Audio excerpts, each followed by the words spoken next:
Chapter 1 का ही पहला exercise का ही जो एक सवाल है आपका, जो उदाहरण में दिया हुआ है कि दर्शाएं कि प्रत्येक धनात्मक सम पूर्णांक 2q के रूप का होता है तथा प्रत्येक धनात्मक विषम पूर्णांक 2q प्लस 1 के रूप का होता है।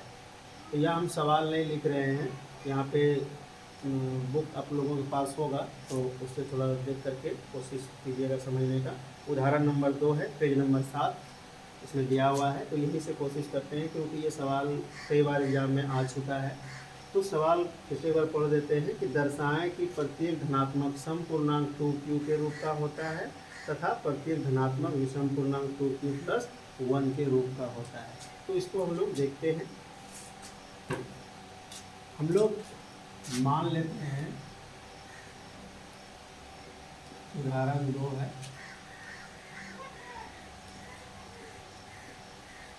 माना कि कोई धनात्मक पूर्णांक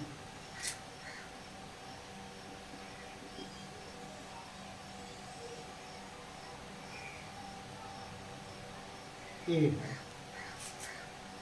कोई धनात्मक पूर्णांक ए है और सवाल में आपको दिया हुआ है 2q। तो 2q का मतलब क्या हुआ? हम इसको a बराबर 2q, हम इसको पूरा संख्या मान लिए और 2q। तो यहाँ पे अगर यदि हम r को पुट कर दें तो ध्यान से देख सकते हैं कि ये b का मेरा स्थान है, तो तथा यहाँ पे हम लोग लिख सकते हैं b बराबर 2। और अभी हमने बताया था कि यदि इसे हम लोग नियम पे पुट करेंगे तो इसलिए a बराबर हम लोग क्या लिख सकते हैं, a बराबर 2q प्लस r। यदि इससे भी नहीं तो यूक्लिड का नियम क्या है, यूक्लिड विभाजन से शॉर्ट में, तो a बराबर bq प्लस r। यदि हम यहाँ पे b का मान पुट करें तो 2q प्लस r। तो यहाँ पे r का संभावित मान क्या होगा, जहाँ हम लोग लिख सकते हैं कि 0 greater than equal to r but less than b। ये लाइन छूटना नहीं चाहिए, इसीलिए r का संभावित मान क्या होगा, संभावित मान हो जाएगा, अभी बताए थे, यदि भाजक 2 हो 3 हो तो उससे एक कम पीछे आ जाना है 0 से लेके, तो 0 और 1, 0 और 1, इससे समीकरण हम लोग यहाँ पे 1 मान लेते हैं। और अब हम लोग देखते हैं समीकरण 1 में r का संभावित मान रखने पर, यदि मान रखेंगे तो a बराबर क्या होगा, 2q प्लस 0, r का मान एक बार 0 रखेंगे और 2q प्लस 1, फाइनली a बराबर 2q और ये 2q प्लस 1 हमें प्राप्त हुआ। यहाँ तक तो ठीक है। अब जो हमें कह रहा है उस पर आते हैं। कह रहा है सम पूर्णांक और विषम पूर्णांक, तो सम और विषम हम लोग देख लेते हैं कि कौन सा होगा। तो सम और विषम के लिए कुछ उदाहरण लेते हैं। मुख्य यहाँ पर बिंदु हमें पहचान करने की आवश्यकता है। यदि हम q बराबर 1 ले लें, ध्यान देने वाली बात है, q बराबर 1 ले लें तो a बराबर क्या होगा, 2 इंटू 1, q के जगह पे 1 लिए तो 2 होगा। लेकिन दूसरा जो मेरा इक्वेशन है 2q प्लस 1, तो a बराबर ये क्या हो जाएगा, 2 इंटू 1 प्लस 1, तो 2 एक 2 1 3। दूसरा एक स्टेप और देख के लेते हैं अभी। यदि q बराबर 2 ले लें 2 तो क्या होगा, तो यहाँ पर देखते हैं a बराबर 2 इंटू 2, q की जगह पे 2 रखें तो 2 दूना 4।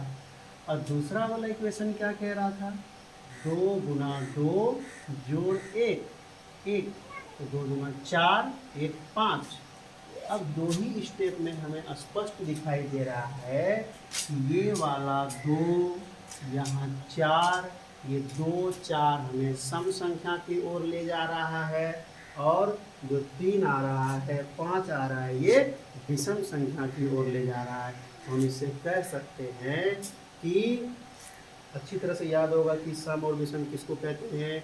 जिसमें 2 से पूरी पूरी भाग लग जाए वो सम, और जिसमें 2 से पूरी पूरी भाग नहीं लगे वो विषम।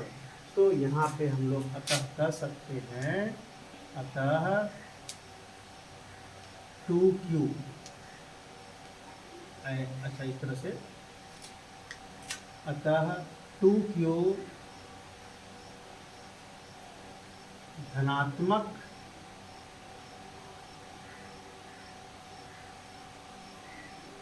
समपूर्णांक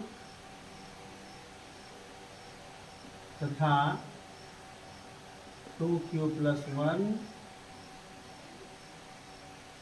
धनात्मक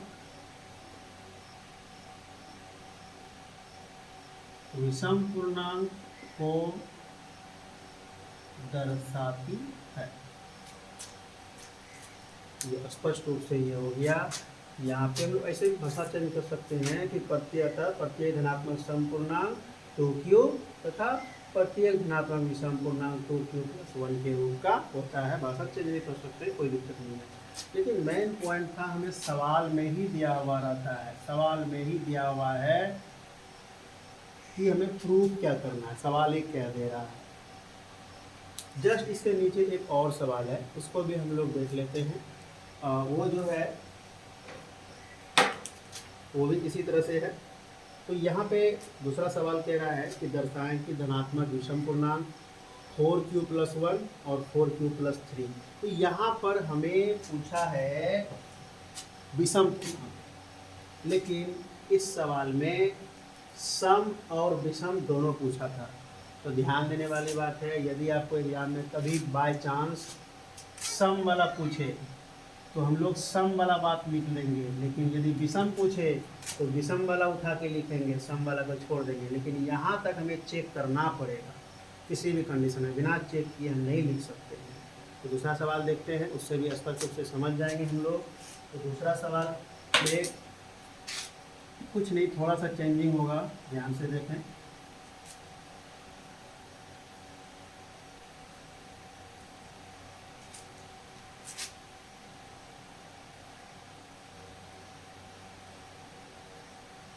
दूसरा सवाल कह रहा है कि दर्शाएं कि प्रत्येक धनात्मक समपूर्णांक 4q और 4q + 1, 4q1 और 4q + 3 विषम पूर्णांक पूछा गया है। तो हम लोग अभी विषम मान के नहीं चलेंगे, हम लोग कोई धनात्मक पूर्णांक मान लिए हैं।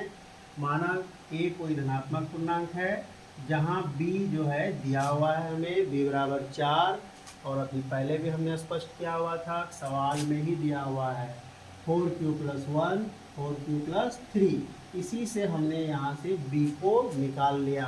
तो ये अगर यदि फॉर्म देख सकते हैं, bq + r के रूप में होता है, तो r जो है यहाँ पे 1, q के जगह पे q, तो b के जगह पे 4। तो यूक्लिड विभाजन नियम से क्या है, तो a = bq + r।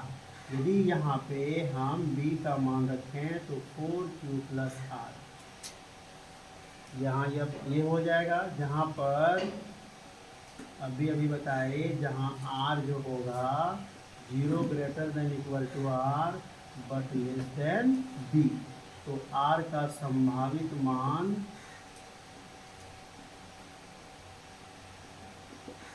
0 1 2 3। 0 1 2 3 क्यों लिए, ये अभी हमने बताया था कि हमेशा जब भी हम लोग b का मान लेंगे तो b का r का मान लेंगे तो b से एक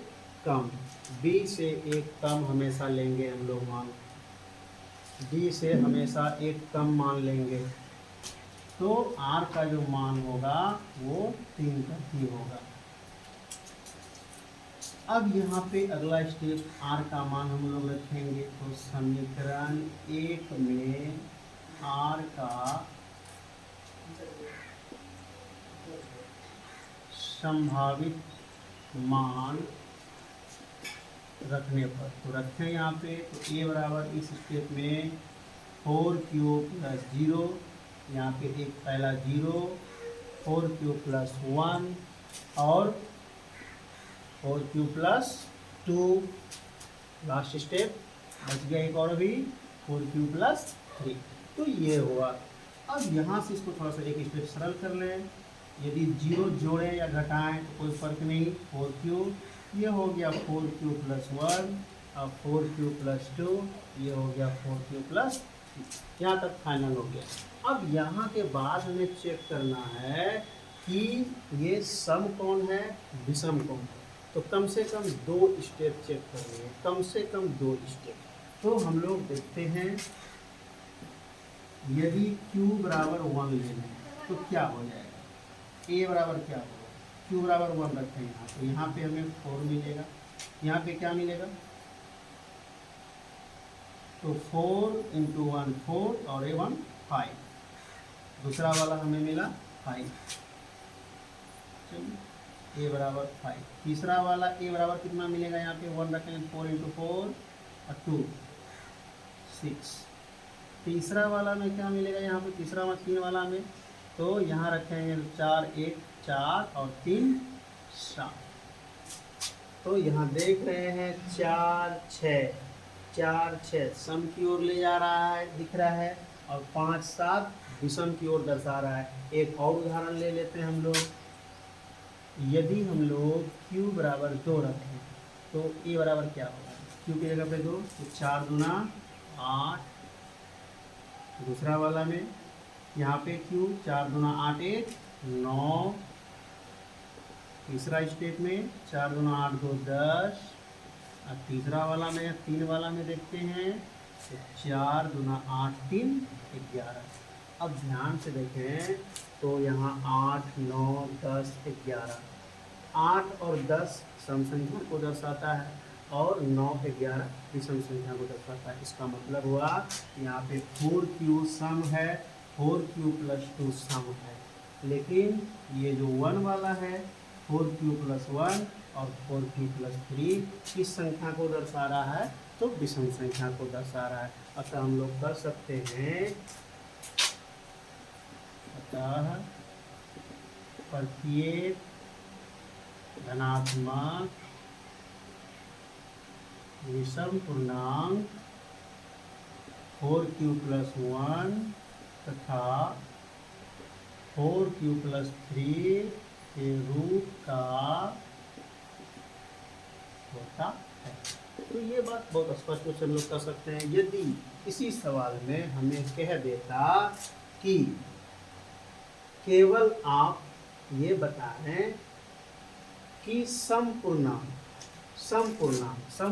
कौन होता, 4q और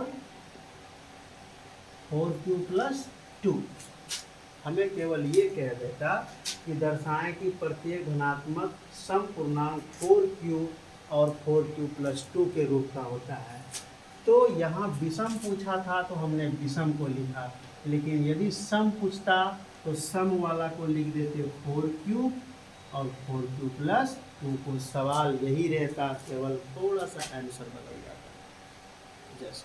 तो ये 2 सवाल जो था, ये उदाहरण नंबर 3 था, जो दोनों ही बहुत ही महत्वपूर्ण सवाल थे। आप लोग इसे ध्यान से देख लीजिएगा।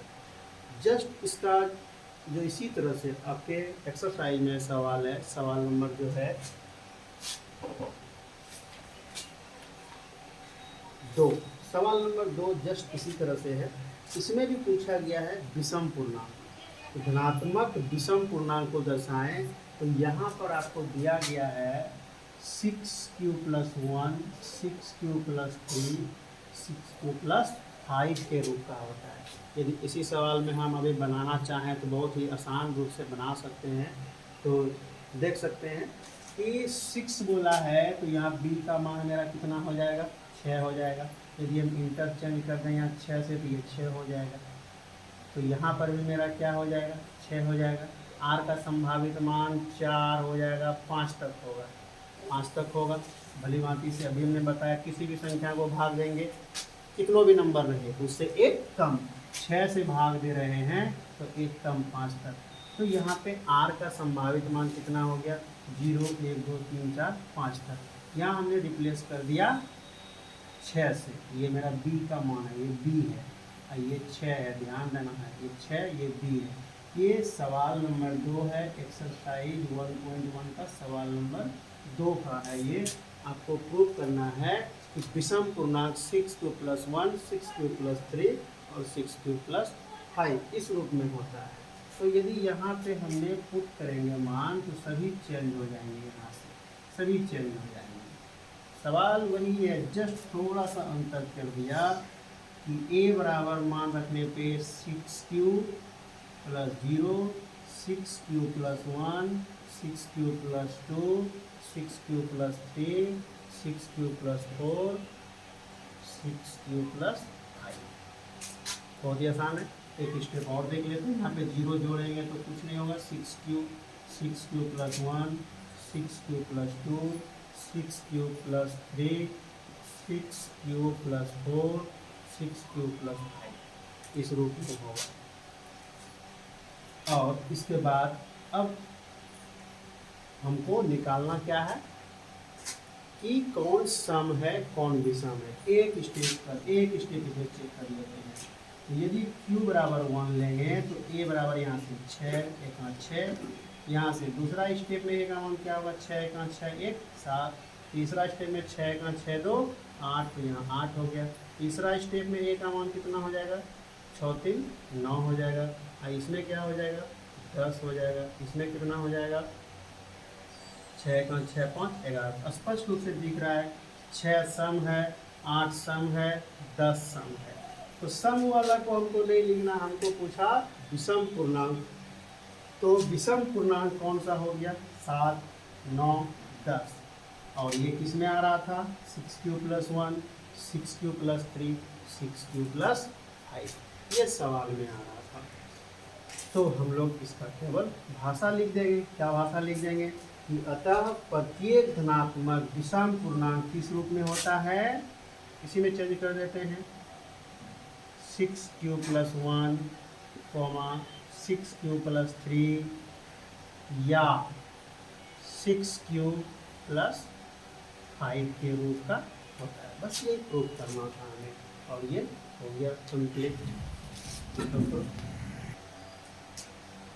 जस्ट इसका अगला सवाल है 3 नंबर से दिया हुआ है कि किसी पैरेड में 616 सदस्यों वाली एक सेना की टुकड़ी को बस 32 सदस्यों वाली एक आर्मी के बैंड के पीछे मार्च करना है। दोनों समूहों को समान संख्या वाले स्तंभ में मार्च करना है। उन स्तंभों की अधिकतम संख्या क्या होगी जिनमें ये मार्च करेंगे। तो सिंपल सी बात है, 616 सदस्य हैं और 32 के टुकड़ी में इन्हें बांटा गया है।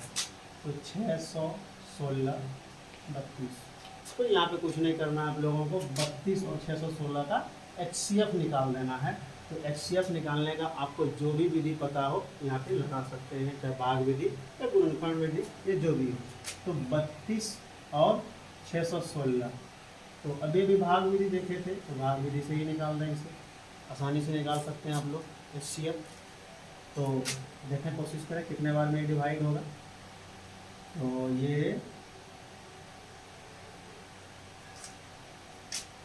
5 से देखते हैं, 5 से, तो 5 दूनी 10, नहीं 5 नहीं और निकाल लेंगे।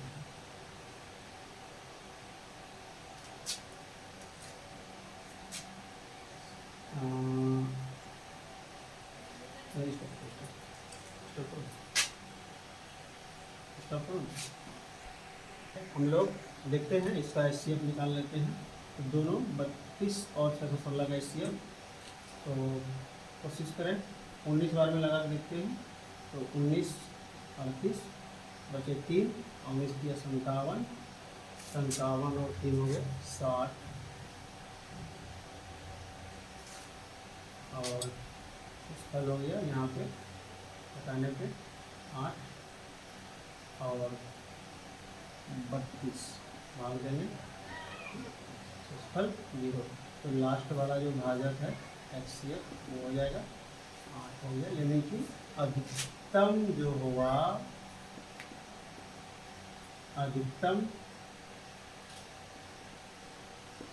स्तंभ की संख्या जिसमें सेना मार्च करेगी वो हो गया 8। तो आज यही तक रहने रहते हैं, अगला क्लास हम लोग अगले दिन देखते हैं और कोशिश करें आप लोग इसे आगे पीछे रिपीट करके समझने की कोशिश करें और बेहतर से बेहतर रिजल्ट लाएँ।